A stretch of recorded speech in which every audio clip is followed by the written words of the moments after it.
സ്ഥലത്തുള്ള MLA കിട്ടിയ details വിവരിക്കുകയാണ് തത്സമയം.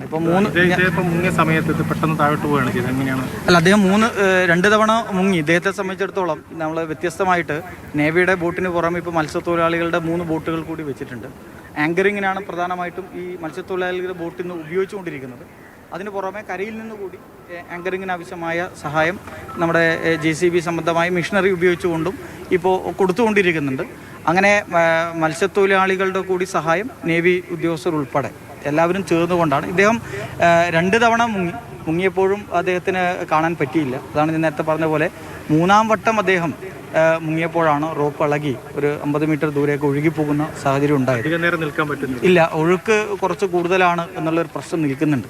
പക്ഷെ എന്നാലും കഴിഞ്ഞ ദിവസങ്ങളിൽ നിന്ന് വ്യത്യസ്തമായി ഇപ്പോൾ ഉദ്യോഗസ്ഥരോട് സംസാരിച്ചപ്പോഴും അവരെല്ലാം പറഞ്ഞത് ഇപ്പോൾ ഒരു കേന്ദ്രം ഫോക്കസ് ചെയ്തുകൊണ്ടാണ്. കാരണം ഞാൻ നേരത്തെ സൂചിപ്പിച്ച പോലെ മെട്രിക് ഡിക്റ്റേറ്ററിൽ ഏറ്റവും കൂടുതൽ സാധ്യത പറഞ്ഞ, അതായത് നേരത്തെ മത്സ്യത്തൊഴിലാളി കണ്ടു എന്ന് പറയുന്ന ആ കേന്ദ്രത്തെ ഫോക്കസ് ചെയ്തുകൊണ്ടാണ് ഇപ്പോൾ പ്രധാനമായിട്ടും അന്വേഷണം നടന്നുകൊണ്ടിരിക്കുന്നത്. കുറച്ചുകൂടി ഒരു ഇപ്പോൾ ഭക്ഷണത്തിന് വേണ്ടിയിട്ട് താൽക്കാലികമായിട്ട് ഇപ്പോൾ നിർത്തിവെച്ചിരിക്കുകയാണ്.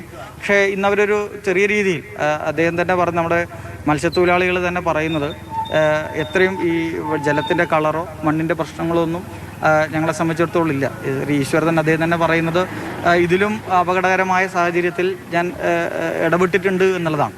അദ്ദേഹവും ഒരു പ്രതീക്ഷ പറഞ്ഞുകൊണ്ടിരിക്കുകയാണ്. കാരണം പറ്റും എന്നൊരു പ്രതീക്ഷയിലാണ് അദ്ദേഹം കാര്യങ്ങൾ നിർവഹിച്ചുകൊണ്ടിരിക്കുന്നത്. ഇന്ന് വീണ്ടും ഡൈവ് ചെയ്യുന്നവർ പറഞ്ഞിട്ടുണ്ട്. ഡൈവ് ചെയ്യുമെന്ന് പറഞ്ഞിട്ടുണ്ട്. ഇപ്പോൾ താൽക്കാലികമായി ഇപ്പോൾ ഞാൻ നേരത്തെ പറഞ്ഞ റോപ്പ് അഴിഞ്ഞു പോയതിന് ശേഷം